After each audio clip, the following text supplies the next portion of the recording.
Meus irmãos e minhas irmãs, estamos terminando o círculo do ano litúrgico da igreja. Estamos nos aproximando do fim. Não sei se vocês lembram ou têm a clareza de como é o calendário do ano litúrgico da igreja.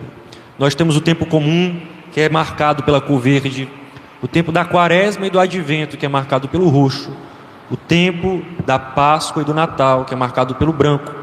E ao longo do ano nós temos o vermelho, que são as testemunhas, sejam mártires que derramaram o seu sangue para poder falar com sua vida e sua morte quem é Jesus, seja o Espírito Santo, que é quem nos dá a graça e a força de sermos testemunhas de Jesus. Porque, como diz São Paulo em uma de suas cartas, não é possível dizer que Jesus é o Senhor sem a ação do Espírito Santo sobre nós, em nós. Isso tem que ficar muito claro para cada um de nós. Nós estamos nos aproximando então do final desse ciclo do ano da igreja, 30º domingo do tempo comum. Daqui a pouco nós vamos celebrar a festa de Cristo, Rei do Universo.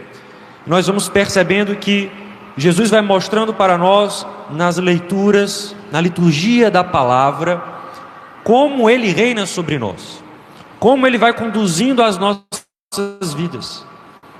É através da sua vida, que é para nós regra de fé, regra de conduta, os mandamentos de Deus. Vejam, na primeira leitura que nós escutamos sendo proclamado no dia de hoje, se fala para nós de um trecho lá no meio do livro do Êxodo. O livro do Êxodo, lembremos, é o livro da libertação do povo de Israel, onde Deus toma aquele povo, descendente de Abraão, de Isaac, de Jacó, para fazê-los seu Deus, para fazer deles povo dele. Mas essa relação é uma relação com a via de mão dupla. Claro, o que Deus faz pelo povo é infinitamente maior, infinitamente mais maravilhoso do que o que o povo faz por Deus. Mas existe e se exige uma resposta do povo. Por quê, meus irmãos? Porque não há verdadeira intimidade, não há verdadeira comunhão, não há verdadeiro amor, se não existe de uma parte para com a outra uma atitude. Não é questão de sentimentos, entendem? E também não é questão de palavras bonitas, porque sentimentos e palavras bonitas nós podemos tê-los aos montes, mas pode nos faltar as atitudes que comprovem e correspondam a esse sentimento ou a essas palavras. E vejam, as atitudes podem criar e gerar em nós o sentimento que a gente acha às vezes que não tem. Vejam, acontece que o nosso coração, os nossos sentimentos, as nossas paixões, elas mudam o tempo todo. De manhã a gente acorda de um jeito, antes do almoço, depois do almoço a gente está de outro. Quando termina o dia, a gente já está de outro modo. Os nossos sentimentos são muito mutáveis, variáveis, inconstantes, vão e voltam.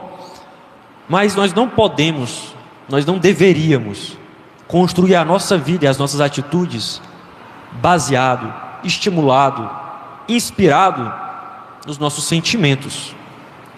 Porque se os nossos sentimentos são inconstantes, as nossas atitudes se basearem neles, nós seremos o quê? Incoerentes. Incoerentes. E se nós formos incoerentes, meus irmãos, nós não vamos construir nada nessa vida. Não vamos ter uma personalidade, não vamos ter uma identidade. E vai ter momentos que nós vamos parar, pensar naquilo que nós estamos fazendo, no que nós estamos vivendo, olhando para trás, e nós não vamos nos reconhecer. Vamos dizer, quem é que está vivendo essa vida que deveria ser a minha? Porque a gente vai se deixando levar, ou pelos outros, ou pior, por nós mesmos, naquilo que a gente tem de mais baixo. Na primeira leitura, o povo, para que eles vivam uns com os outros, porque Deus não nos fez para viver sozinhos, não nos fez para viver sozinhos. Ninguém nasce sozinho, precisamos de outras pessoas. Ninguém vive a sua infância sozinho, senão morre, precisamos do cuidado de outros. Do mesmo modo, meus irmãos, mesmo um católico que vive a vida religiosa no mosteiro, um eremita, ele não está sozinho, porque como diz São João Paulo II, quem crê nunca está sozinho.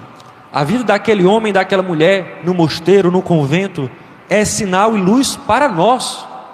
E tanto a oração dessas pessoas para nós, quanto a nossa oração como igreja, fortalece-nos.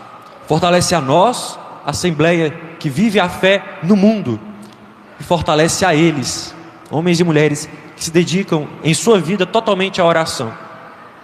Na primeira leitura, então, Deus deixa bem claro que nós devemos ter muito cuidado com aquilo que nós fazemos, sejam com as viúvas e os órfãos, que naquela época eram os mendigos, os mais pobres, os que mais ficavam abandonados. Como também nós devemos ter cuidado na forma como nós lidamos uns com os outros. Se nós emprestamos dinheiro, nós não deveríamos achar que por causa disso nós temos o direito de sugar a vida daquela pessoa. Para nós isso não pode ser tão claro, mas naquela época as pessoas se aproveitavam tanto do dinheiro que emprestavam e dos juros que cobravam, que as pessoas perdiam sua família, sua casa e viravam escravos. Isso era algo tão forte, tão terrível naquela época, que Deus instituiu uma lei chamada o Ano da Graça, o Jubileu, que era para que todas as dívidas fossem perdoadas e todos aqueles que tinham se tornado escravos por dívidas fossem libertados. Porque se isso não acontecesse, as pessoas iam acabar vivendo uma escravidão em cima da outra e destruindo a própria cidade em que viviam, com essa ganância do ter. Deus então nos ensina e vai nos ajudando a medir as nossas atitudes para que nós possamos viver em comunidade. Por quê? Porque a família de sangue na qual nós nascemos, ela é sinal, ela é sacramento, sinal visível de uma coisa invisível, de uma graça muito maior. O que é que a família de sangue é sinal?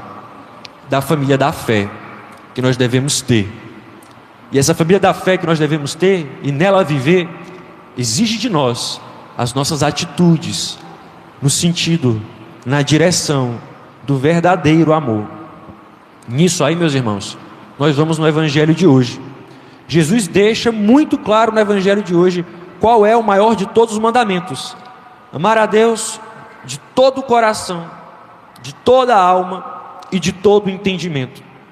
Vejam, a Bíblia não foi escrita em português, não é?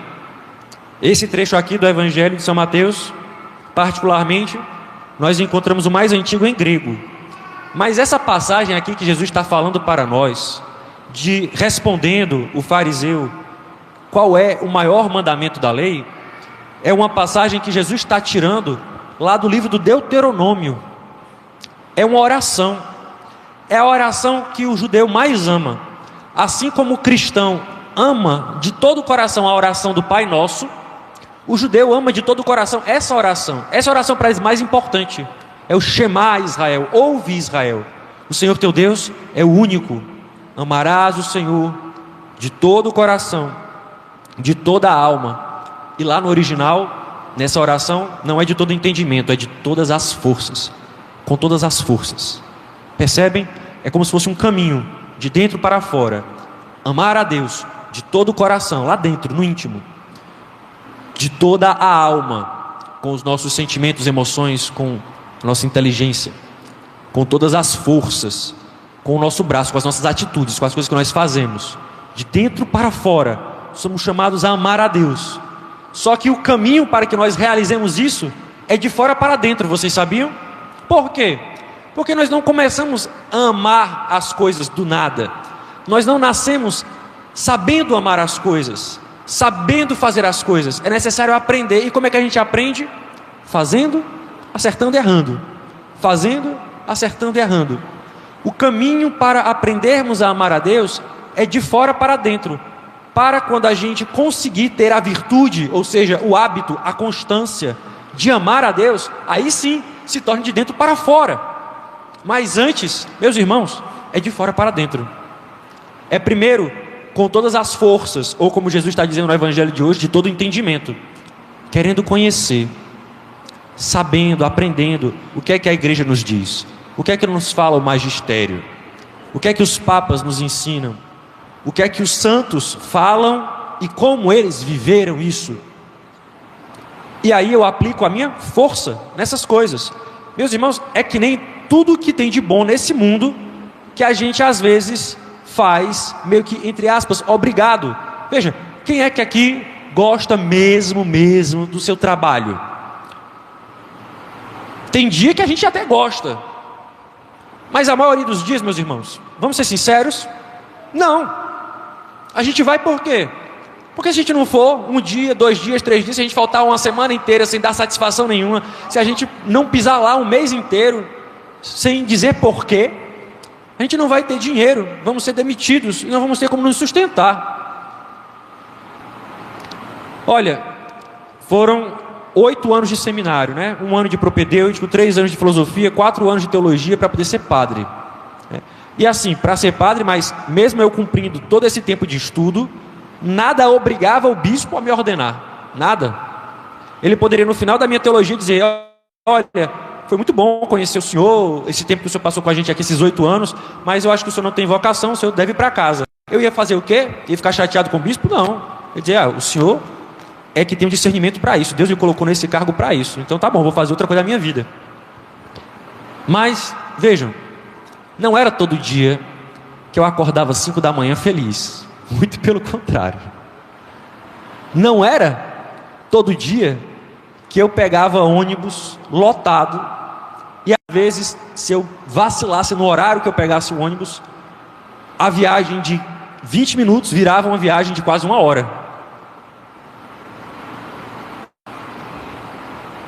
Ninguém faz isso, meus irmãos, com um lindo sorriso no rosto e uma alegria imensa no coração, e achando a coisa mais maravilhosa do mundo. Não é assim que as coisas funcionam. Do mesmo jeito que um pai e uma mãe não acordam felizes e dispostos de um salto da cama quando a criança de colo chora no meio da madrugada, às 4 da manhã, 3 horas da manhã, 2 horas da manhã. Esse microfone, acho que é o microfone de vocês. Vejam, muitas das coisas que nós devemos fazer são boas e nos constroem, nos amadurecem, nos fortalecem. Porque, meus irmãos, uma pessoa que só faz o que quer, ela é escrava, ela não é livre. Uma pessoa que só faz o que quer, ela é escrava, escrava das suas paixões, dos seus sentimentos, dos seus gostos. E quem aprender a controlar o que essa pessoa gosta, vai mandar nessa pessoa. É o que nós estamos vendo hoje em dia, principalmente através do celular. O celular, o algoritmo, aqueles vídeos que ele mostra pra gente, coisas que a gente conversa um com o outro, com o celular desligado. Aí de repente, na hora que a gente vai mexer no Instagram, na hora que a gente vai mexer no TikTok, no Kawaii, aparece aquele vídeo daquele assunto. A gente nunca nem falou direito, a gente nem digitou isso no celular, a gente conversou com uma pessoa ali e acolá, 1 vez, 2 vezes, e já aparece pra gente no celular. Tudo isso é o quê? É uma manipulação. Isso quer dizer que existe algo muito terrível por trás disso? Não necessariamente. Mas nós temos que aprender, meus irmãos, que o celular, como qualquer outra coisa na nossa vida, tem que ter medida. Não pode ser desmedido. Nós não deveríamos deixar as nossas crianças com ele 2, 3 horas seguidas. E nem a gente tem saúde para ficar num negócio desse 2, 3 horas seguidas. Porque isso vai acabando com a gente. Acontece comigo. Eu não devo ser tão estranho, tão diferente de vocês. Já teve vez, mês passado, não faz muito tempo, que eu me desconcentrei. Quando eu fui ver, 1 da manhã, 2 da manhã, tendo que acordar cedo no dia seguinte. Eu tenho 31 anos. Quanto menos uma criança de 15, de 12, de 10, de 6 anos, com o celular na mão. Por que o senhor está falando isso, padre? Por causa daquilo que a primeira leitura e a segunda leitura nos mostram, meus irmãos.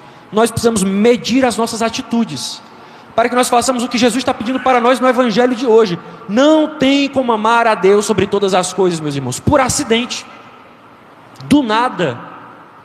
Não acontece isso conosco, meus irmãos. O amor, ele exige uma resposta, um esforço, uma dedicação. Se nós não prestamos atenção com o que nós gastamos a maior parte do nosso tempo, se nós não prestamos atenção em para quem, para que a maior parte das minhas atitudes está se levando, se dedicando. Se a gente não presta atenção nisso, meus irmãos, eu digo uma coisa para vocês com toda a convicção: nós não estaremos amando a Deus. Ninguém ama a Deus por padrão. Ninguém ama a Deus por acidente. Se você não fizer nada de mal, não quer dizer que você está amando a Deus. O amor a Deus, meus irmãos, exige de nós uma resposta de amor, uma dedicação. Mas isso quer dizer, padre, que eu posso amar de qualquer jeito? Não. Jesus no Evangelho deixa bem claro, de forma indireta para nós. Ele diz o quê? Depois que ele fala qual é o maior dos mandamentos, ele diz qual é o segundo, que é semelhante ao primeiro. É semelhante ao primeiro, meus irmãos.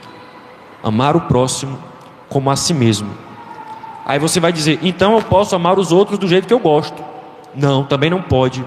Porque o jeito que a gente se ama, muitas vezes, está errado. A gente às vezes não sabe comer, meus irmãos. A gente não sabe às vezes descansar para poder trabalhar, para poder estar bem. A gente às vezes não sabe o que fazer. Somos nós que devemos ser a medida para amar os outros? Não. E Jesus dá a dica no final do Evangelho de hoje. Não sei se vocês prestaram atenção. A lei e os profetas dependem desses dois mandamentos. Como assim? Esses dois mandamentos, amar a Deus sobre todas as coisas e o próximo, não estão dentro da lei? Não fazem parte da lei? Como é que a lei tem o seu fundamento nesses dois mandamentos? Como é que os profetas têm fundamento nesses dois mandamentos? Claro que eu vou explicar agora para a nossa comunidade, para a nossa assembleia, é diferente do que um judeu falaria. Mas, meus irmãos, isso quer dizer o quê? Qual é o fundamento da lei e dos profetas? Quem é que realiza de forma perfeita esses dois mandamentos, amar a Deus sobre todas as coisas e o próximo, de forma perfeita? Jesus. Jesus, meus irmãos. Ele é a régua. A vida dele é que mede a nossa. As atitudes de Jesus é que dizem se as nossas atitudes estão sendo boas ou más. Vejam, por exemplo, Jesus teve todo um trabalho, todo um esforço para formar 12 homens. E a gente fica brincando, dizendo que qualquer igreja, qualquer religião, está tudo bem, o importante é crer em Deus e ser uma boa pessoa. Meus irmãos, Jesus passa 3 anos se dedicando para formar 12 homens. Isso está claro e evidente em todos os 4 evangelhos. E a gente fica brincando, dizendo que qualquer religião está boa, qualquer igreja está certa. A gente às vezes participa de instituições que dizem isso. Não tem problema nenhum, o importante é acreditar em Deus. Às vezes as nossas atitudes não condizem com isso. Vejam, Cristo sofre por amor a nós, dá o seu sangue, é humilhado, é escorraçado, e a gente não consegue ter coragem de enfrentar uma cara feia. Se uma pessoa diz uma besteirinha, meus irmãos, às vezes a pessoa não disse nada. Teve um dia desses, eu vou dizer que foi em outro canto, para não dizer que foi aqui, tá certo? Que numa festa de aniversário, uma pessoa quis pegar uma cadeira de outra mesa, e tinha uma pessoa sentada lá. A pessoa disse: tem gente nessa cadeira. A outra pessoa pegou e tirou mesmo assim. A pessoa que estava na mesa, ela só disse uma brincadeira com a outra: rapaz, fulano está muito gaiato. A pessoa que pegou a cadeira, ela estava errada, mas foi ela que ficou indignada. Começou a fazer um barraco. Você acredita? E saiu, foi embora da festa. Não aproveitou o que tinha para aproveitar, causou um clima, um estresse, e a própria pessoa, ela começou errado. Meus irmãos, às vezes isso acontece com a gente dentro de casa, com os nossos pais, com os nossos filhos, com a nossa esposa e o esposo.